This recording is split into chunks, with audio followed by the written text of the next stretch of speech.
Watch the video.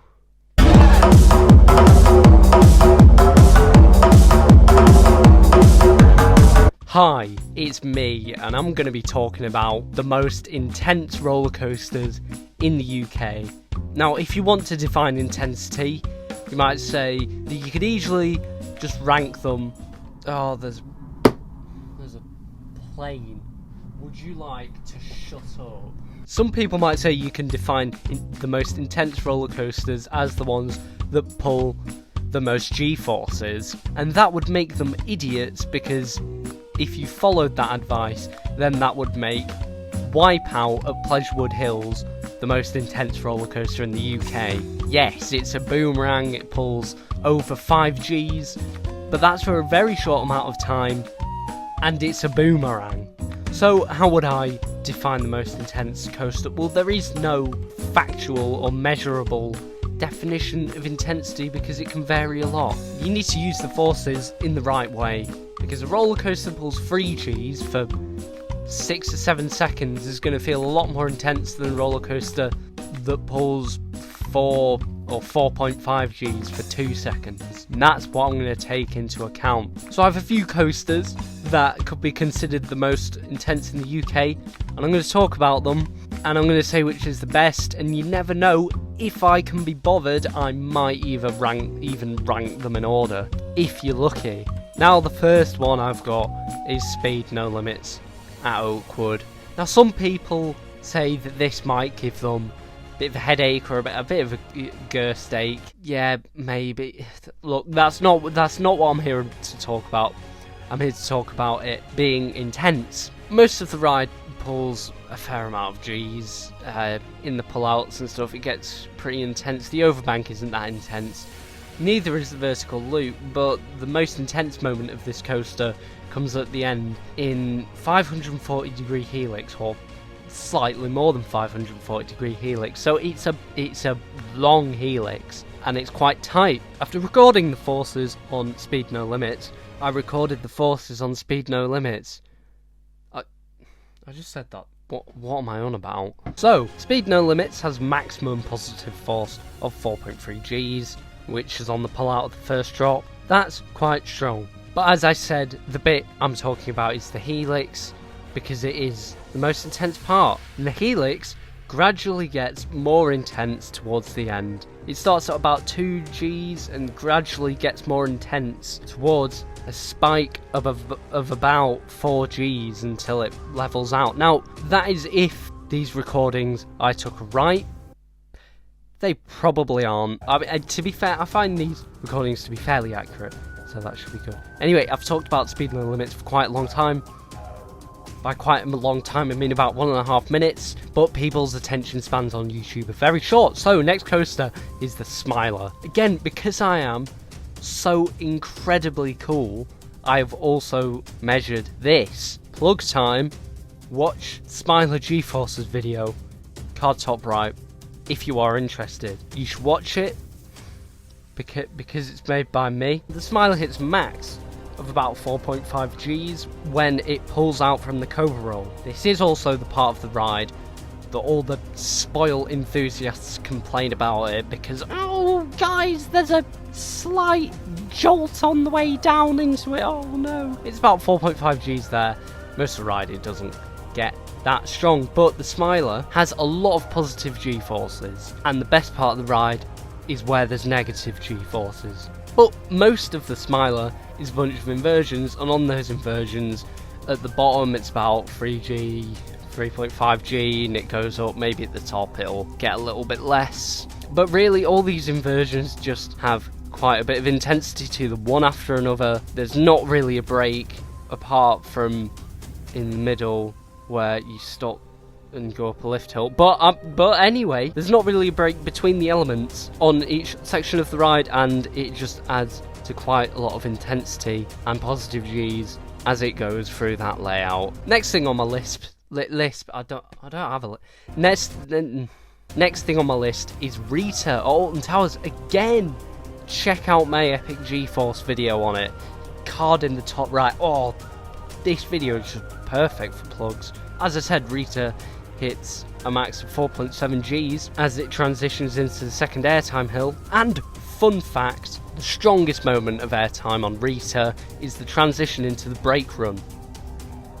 That is factually correct. Now, regardless of what you think about Rita, objectively, it is fairly intense. All the turns deliver quite a lot of force, and I think the reason why people complain about it is because it's shit. I had recorded some audio saying that it's alright, but since then I've been to Alton Towers and I rode it 3 times in a row, and my conclusion was that it is fairly mild. The ride itself is short, yes, but that doesn't take away from the fact that it does have some quite good moments of intensity. I'm repeating myself a lot, that's all I want to say on Rita. Now, you might be thinking, well, what else can I plug a G-Forces video on? Well, that is Nemesis Alton Towers. Nemesis only has maximum G-Force of around 3.5 Gs, which compared to some of the other ones we're talking about might not seem that much, but Nemesis holds and sustains that G-Force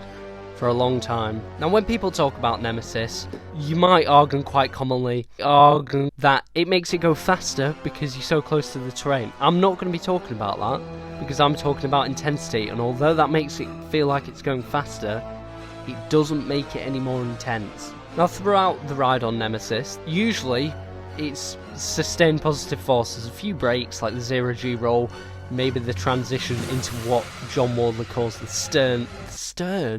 stall turn, but other than that, the force is pretty much sustained.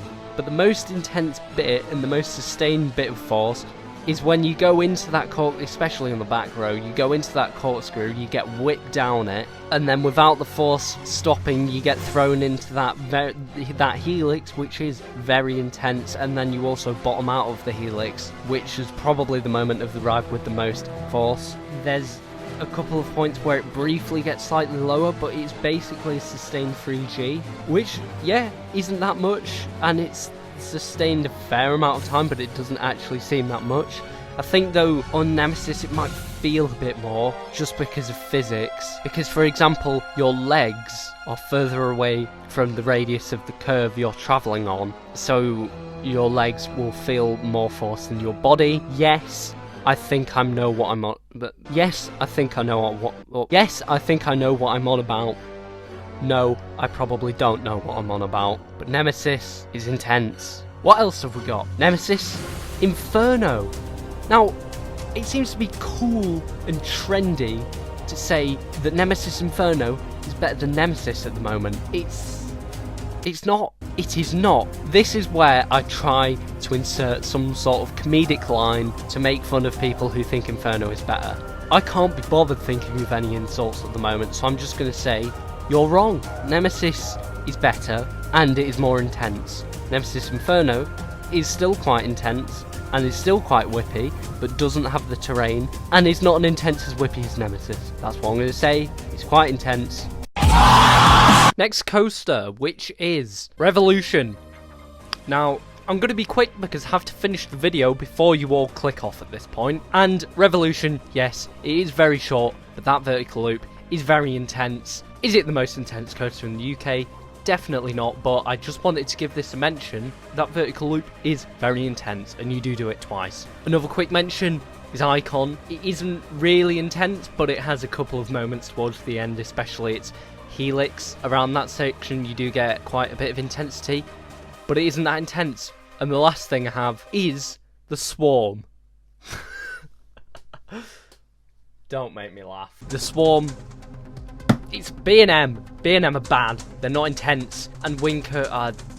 it's not really intense. I put it in there for a joke, but it wasn't funny. So yeah, that's the coasters I wanted to talk about. Before you all give in to your gradually decreasing attention spans, I'm going to rank the ones I've mentioned in this video. Number 8 is the Swarm, because it is not intense.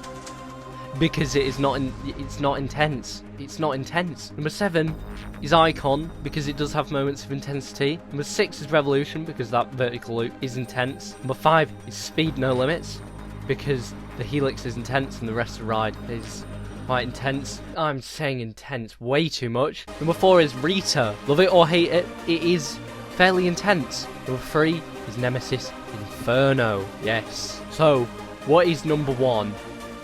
Well, it's Nemesis, because it is very intense. I've said intense way too much, as I said. Smiler's kind of gonna get forgotten about because it's in number 2. So yeah, the winner is Nemesis. It's intense. At this point, there's nothing else to say. So, what is your opinion? Put it in the comments. I very much appreciate the support that I get, or have been getting recently. Yeah, that's good. Thanks for watching. Like the video. The swarm isn't intense. Goodbye.